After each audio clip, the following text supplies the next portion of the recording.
दोस्तों, स्वागत है आपका आपके YouTube चैनल लक्ष्य एजुकेशन में। आज के इस वीडियो में हम लोग देखने वाले हैं सरफेस एरिया एंड वॉल्यूम के दूसरे पार्ट्स पर। इससे पहले हम लोगों ने क्यूबाइड की वीडियोस देखे थे। आज इसमें हम देखेंगे सिलेंडर के बारे में, कैसे हम इसका फाइंड कर सकते हैं। डायमीटर दिया गया है सिलेंडर का। एक सिलेंडर यहाँ बना लेते हैं।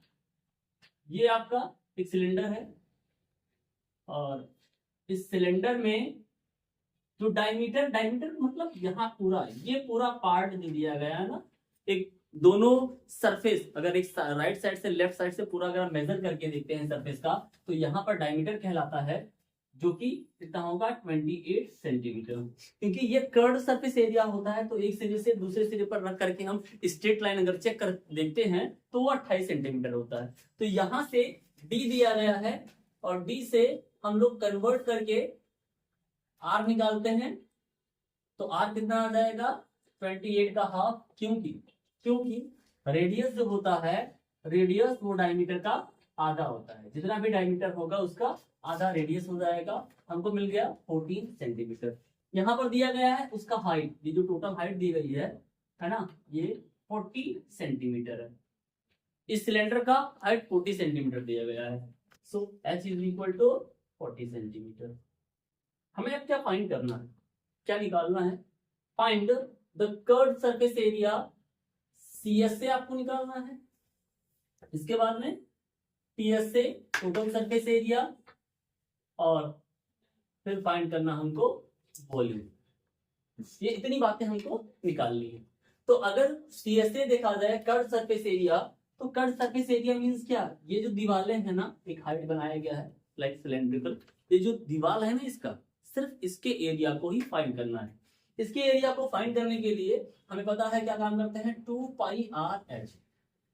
रेडियस, हाइट, पाई और 2, सिर्फ इतना ही आपके पास में रहेगा। 2 पाई की वैल्यू जहां कहीं भी अगर गिवन होगा तभी आप डेसिमल्स में रखेंगे, अदरवाइज पाई की वैल्यू को हम लोग 22/7 रखेंगे। यहाँ आर की वैल्यू कितना हम लोगों ने फाइंड किया था 14, और एच हमारे पास में है 40। क्या निकाल रहे हैं? एरिया निकाल रहे हैं। यूनिट हो जाएगा सेंटीमीटर स्क्वायर। 7 कैंसिल आउट होगा 2, बाकी सब मल्टीप्लाई हो जाएगा। देखिए यहाँ पर आपके पास में है 22 को गुना होता है 44 गुना होता है 88 88 को 40 से मल्टीप्लाई करेंगे 0। तो 88 अगर आपके पास में है, अगर आपके पास में 88 है, 40 से मल्टीप्लाई करना है, क्या काम करेंगे 0 लगा दीजिए। 8 के 32, 2 सिलाया 3, 8 की 32 होती 35 सेंटीमीटर स्क्वायर। ये हो जाएगा कर्व्ड सरफेस एरिया। TS से याद रखना पड़ेगा इनकी बातों को। क्या होता है 2 पाई आर एच, ये मिला सिर्फ दीवार। और इसके बाद में दोनों ये सिरे जो आपके बेस एरिया होते हैं ना, जो बेस बनता है जहां पर हम रख सकते हैं इसको, इसका रख दिया जाएगा, जो कि एक तरफ सर्कुलर रीजन है, दूसरी तरफ भी सर्कुलर रीजन है, तो दोनों का मिलकर कितना आ जाएगा 2 पाई आर स्क्वायर। दोनों में कॉमन है, क्या कॉमन है 2 है और पाई है और आर भी है। यहाँ से क्या बचेगा एच, और यहाँ से बच जाएगा आर। अब वैल्यूज को रखते हैं 2/7, आर आपका 14 है। ब्रैकेट के अंदर क्या रखा जाएगा, एच की वैल्यू 40 और आर हमारे पास में कितना है 14। जो कुछ आएगा सेंटीमीटर स्क्वायर आएगा। लास्ट में लिखते हैं 7 यहाँ अभी आपने मल्टीप्लाई किया था 88, इन दोनों को कितना लिखेंगे 54 सेंटीमीटर स्क्वायर। अब यहाँ पर थोड़ा सा आपको जानने की जरूरत है, इसको मल्टीप्लाई करना है ना। इसको मल्टीप्लाई करिएगा कितना 54 को 88 से, यहाँ पर 2 30 3 आया 40 3 40, फिर से हम यहाँ पर 2 3 और 4 रख देते हैं। 2 5 7 और 4 कितना जाएगा 4 7 5 2 सेंटीमीटर। क्लियर? वॉल्यूम पे आते हैं। वॉल्यूम क्या होता है कि अगर हम ये कहें कि बंद कर दें और कुछ इसमें रख दें, कोई भी लिक्विड कोई भी सॉलिड, तो कितना आ सकता है इसमें, ठीक है। उसके इंटीरियर जो स्पेस होते हैं वो कितना उसने कवर किया है, उसको हम वॉल्यूम कहते हैं। वॉल्यूम कितना होता है इसका पाई आर स्क्वायर, पाई 22/7। आर की वैल्यू जो भी लिखी जाएगी स्क्वायर लगा 2 बार लिख दीजिएगा, 14 × 14। एच हमारे पास कितना है 40। क्या निकाल रहे हैं वॉल्यूम आपके पास में सेंटीमीटर क्यूब। 7 1 7 2, ठीक। इसके बाद में हम लोग यहाँ 44 और यहाँ 0 4 से मल्टीप्लाई करके देखते हैं, है ना, 14×56 होता है, रख दिया गया सेंटीमीटर क्यूब। 0 44 का टेबल पढ़ना है 6 बार में, अगर 44 का टेबल 5 बार पढ़ते हैं तो 220 आ जाता है, 220 आ जाता है। और अगर 44 और जोड़ेंगे तो 264 आ जाएगा, 4 रख देंगे, 26 आपके पास में आएगा। 5 बार में 220, 220 में आप यहाँ 26 ऐड करेंगे, 220 में 26 ऐड करेंगे तो 246 सेंटीमीटर क्यूब। इतना आपके पास में, क्योंकि सब कुछ सेंटीमीटर में था, सेंटीमीटर में लिख करके छोड़ देंगे, मीटर में कन्वर्ट नहीं करेंगे। क्लियर? अगला क्वेश्चन देखिए। चलो भैया दूसरे क्वेश्चन को देखते हैं ना, क्या करना है हमें। इस क्वेश्चन में क्या रहा है, कर्व सरफेस एरिया दिया गया है, कोई राइट सर्कुलर सिलेंडर का, राइट सर्कुलर सिलेंडर इस तरीके से बना हुआ है और इसका कर्व सरफेस एरिया दिया गया है। कर्व सरफेस एरिया मतलब सिर्फ दीवार, बेस दोनों नहीं, वो दिया गया है इसका 4.4 मीटर स्क्वायर और radius of base is 7 metre. पहले आप हाइट निकालिए, ठीक है, और फिर उसके बाद में वॉल्यूम निकालिए, दो बातें। तो क्या लिखा हुआ है, cut surface area CSA of cylinder जो कि हमारे पास में है 4.4 मीटर स्क्वायर। क्लियर? फार्मूला क्या होता है निकालने के लिए, 2 पाई आर एच, 4.4 2 22/7, आर हमारे पास में है 0.7 और एच फाइंड करना है, 4.4 भी इक्वल होगा। अगर यहाँ 7 मिल जाए और ये डिवाइड करते हैं तो 0.1 डिवाइड करके आगे मल्टीप्लाई करेंगे, 22 को 2 बार ले जाएंगे 44 हो जाएगा, 0.1 से मल्टीप्लाई करेंगे तो ये 4.4 हो जाएगा और 4.4 H is equal to 1। H 1 metre आया है, मीटर क्यों रखेंगे, यूनिट समझ करके ना, अगर कैंसिल आउट करते तो हमारे पास में ऐसा हो जाएगा। अच्छा यूनिट मीटर ही तो रखा गया, आपने यहाँ पर क्या लिखा है, अगर एच निकालेंगे, अगर लिखा होता हम देखें तो क्या हो सकता था, ये 4.4 मीटर और यहाँ h is equal to 4.4 metre square. तो h निकालने के लिए 4.4, अगर ये मीटर स्क्वायर है इसका मतलब मीटर 2 बार लिखा गया और ये 4.4 मीटर है, तो 1 मीटर से मीटर कट गया, ये और ये सेम यूनिट था, डिवाइड कर दिया, इसलिए h is equal to 1 metre आ गया। तो यूनिट का ध्यान रखेंगे। दूसरा बात, वॉल्यूम निकालना कहता है। वॉल्यूम क्या होता है, पाई आर स्क्वायर एच। पाई फिर से वही वैल्यू जो बार बार आई है ना, क्या है 0.7 इंटू 0.7, 2 बार रखा गया क्योंकि स्क्वायर लगा हुआ था ना, इसलिए लग दिया। h is equal to 1। आप निकालना है वॉल्यूम, यूनिट पर ध्यान रखेंगे मीटर को, यहाँ 0.1 लिखा जाएगा, ठीक, सिर्फ नंबर को मल्टीप्लाई करिए। अगर 22 का टेबल एक बार पढ़ेंगे तो 22 आ जाएगा, 22 का टेबल 7 बार पढ़ते हैं तो 154 आता है, ठीक है। अगर हम नंबर्स पर ध्यान देते हैं तो ये आता है। अब डिजिट हमारे पास में डेसिमल्स में यहाँ एक डिजिट है, यहाँ डेसिमल में दूसरा एक डिजिट है, तो दोनों को काउंट करते हुए 1 and 1 2 दो डिजिट 2 डेसिमल प्लेस से पहले हम लोग क्या लगाएंगे, पॉइंट लगा देंगे, तो हमारे पास में इसका सोल्यूशन मिल जाएगा। अगले क्वेश्चन को देखते हैं। तो भाई अगर जगह बहुत ठंडी है ना, जरा ठंडी है तो थोड़ा सा नहाने जाना है ना, तो जब भाई गर्म करना पड़ेगा ना, क्या पानी, अगर पानी गर्म कर रहे हो ना तो वो कैसे गर्म करोगे, ले जाओ स्टोव पे रखने के लिए, नहीं भैया स्टोव पे रखेंगे ना तो गैस पे रखेंगे, बहुत ज्यादा समय लगता है, इसलिए हम लोग क्या लगा लेते हैं, एक सिस्टम लगा लेते हैं जिसके द्वारा पानी अपने आप गर्म हो जाता है। तो यहाँ पर हम कहते हैं कि हीटिंग सिस्टम एक लगाया गया है, वाटर हीटिंग सिस्टम, जिसमें वो पाइप लगाया गया है सिलेंड्रिकल। अब हीटिंग सिस्टम है, पाइप सिलेंड्रिकल होगा ऐसे भैया थोड़ा सा, ठीक है। तो यहाँ पर कुछ पानी जा रहा होगा, तो बात ये कह रहा है कि इस पूरे सिस्टम में अगर मुझे पानी गर्म करना है जिसका लेंथ दिया गया है 28 मीटर, अगर ये ऐसे रखा हुआ है तो लेंथ की बात होती है, लेकिन अगर ये खड़ा हो जाएगा तो क्या हो जाएगा, ये हाइट हो जाएगा। तो ये जो लिखा हुआ है इसको हम हाइट कंसीडर करेंगे ना भैया आगे। और फिर इसके बाद में यहाँ डायमीटर दिया गया है, ठीक, ये जो है 5 सेंटीमीटर ये डायमीटर दिया गया है। ये मीटर में है और यहाँ पर सेंटीमीटर है, दोनों का ध्यान रखने की जरूरत है, यूनिट सेम होना चाहिए, तभी आगे जाकर के हम प्रोसेस करेंगे। कहता है कि टोटल रेडिएटिंग सरफेस इस सिस्टम में कहाँ होगा, कितना होगा, जहां तक पानी हमारा वो गर्म हो सकता है, जहां तक पानी गर्म होता है उसका एरिया आपको बताना है कि कितना एरिया गर्म कर सकता है।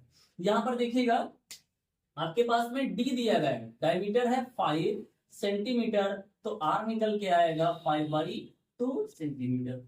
ये height h is equal to है 28 मीटर।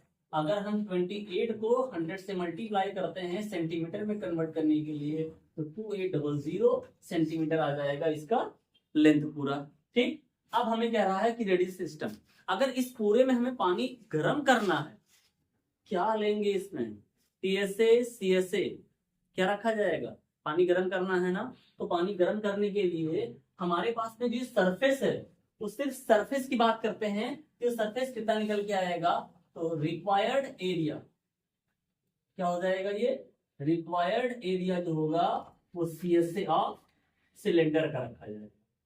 ठीक है, जो हमारे पास में एरिया हमें फाइंड करना है, सरफेस अगर कहा है ना, इसीलिए हम यहाँ पर एरिया निकालने जा रहे हैं, वो CSA ऑफ सिलेंडर के बराबर होगा 2πRh।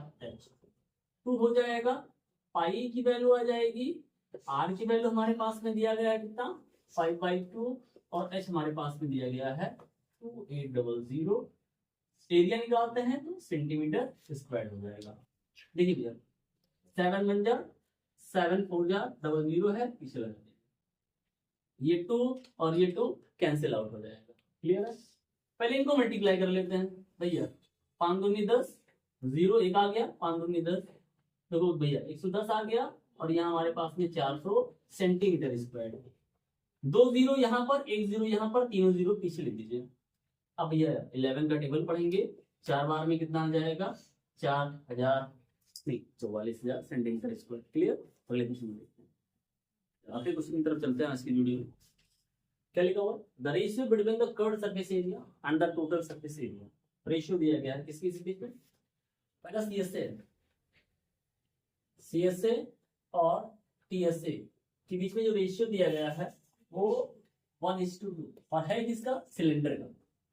इसका मतलब हम लोग यहाँ पर क्या रखेंगे, CSA अपॉन TSA 1/, और अगर हम फार्मूले रख के देखते हैं तो यहाँ होता है 2πRh, और ये होता है 2πRh plus 2πr, 1/, combined form में नहीं लिखा गया है, सिलेंड्रिकल पार्ट होता है। ठीक है, ऐसे ही लिखेगा, यहाँ जो हमारे पास में सिलेंड्रिकल पार्ट है ये CSA हो गया, और ये दोनों जो एरिया होता है ना वो हमारे पास क्या है, बेस एरिया है। इन दोनों को कवर करते हैं जब, तो हमारे पास में टोटल सरफेस एरिया है।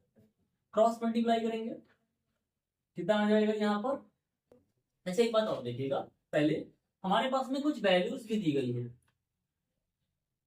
थोड़ा सा देखिए, कुछ वैल्यू भी दी गई है। क्या वैल्यू दी गई है, find the volume the cylindrical total surface area दिया गया है। यहाँ पर टोटल सरफेस एरिया दिया गया है, इसको हम लगाते हैं कुछ देर बाद। पहले देखते हैं टोटल सरफेस एरिया CSA जो होता है 2πRh, और total surface area 616 is equal to half. उधर भेज दीजिए, 2πRh जाएगा हाफ, 616 डिवाइड करेंगे, ये 3 आएगा, 0 आएगा, 8 आएगा, 308 2πRh ना, बोलो 1 मिनट के लिए ना। अब हमारे पास में यहाँ जो रह गया है, हमें 2 अननोन वेरिएबल दिख रहे हैं, और जब 2 अननोन वेरिएबल होता है तो उसको फाइंड नहीं कर पाएंगे, इसलिए हम पहले पहुंचते हैं TSA पर। TSA पर आते हैं तो 616 है, आपको पता है 2πRh plus 2πr square is equal to 616। आपने 2πRh की वैल्यू निकाला है, वो कितना है 308, इस पूरी के स्थान पे 308 आ जाएगा, और ये 2πr स्क्वायर 616 ले जाइए, सेपरेट करिए, 2πr स्क्वायर ट्रांसपोजिशन होगा, जाकर के यहाँ 308 जो प्लस में था उधर माइनस हो जाएगा। देखिए डबल ही किया था ना इससे पहले, तो यहाँ भी 308 ही आएगा और 2 पाई आर स्क्वायर 2 से डिवाइड कर देंगे तो ये 1 5 और ये 4। पाई की वैल्यू 22/7 आर स्क्वायर 154 आ जाता है, उधर भेज दीजिए। R square is equal to 154 into 7/22 divide करेंगे 1 जा और ये 7, तो R square is equal to 7 into 7 then R is equal to 7। आर की वैल्यू कितनी मिल जाएगी? 7 हो जाएगी। अब हमारे पास में वॉल्यूम की बात करता है, तो वॉल्यूम निकालने के लिए क्या काम करते हैं? Pi R square H, pi 22/7 R 2 बार लिखा जाएगा, डायरेक्टली आप 49 भी रख सकते हैं या 7 इंटू 7 ही लिख दीजिए। और एच अभी फाइंड नहीं किया, एच भी चाहिए ना, एच नहीं निकाला है। अब एच, इस एच को पाने के लिए हम फिर से आते हैं यहाँ पर जो हमने सी एस से रखा था, आर रख करके एच निकाल लेते हैं। 2 इंटू 22/7 आर की वैल्यू है 7, एच 308, ये आपस में कैंसिल आउट हो जाएगा।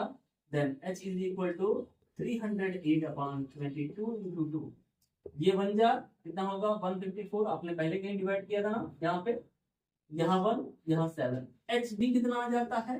7 आ जाता है। हमने जब फाइंड किया तो आर की वैल्यू भी और एच की वैल्यू भी दोनों हमारे पास में यहाँ पर क्या आया है? 7। चलो भैया रख दीजिए, ये और एक कैंसिल आउट हो जाएगा। अब यहाँ पर देखिएगा, मल्टीप्लाई कर लीजिए, थोड़ा आसान रहेगा।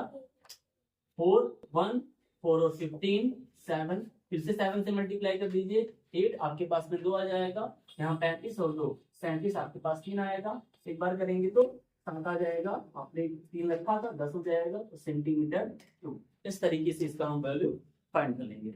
आई होप कि आपको वीडियो पसंद आया होगा। अगर वीडियो पसंद आया हो तो चैनल को सब्सक्राइब करके बेल आइकन को प्रेस कर लें, और हम दोस्तों लाइक शेयर करना ना भूलें।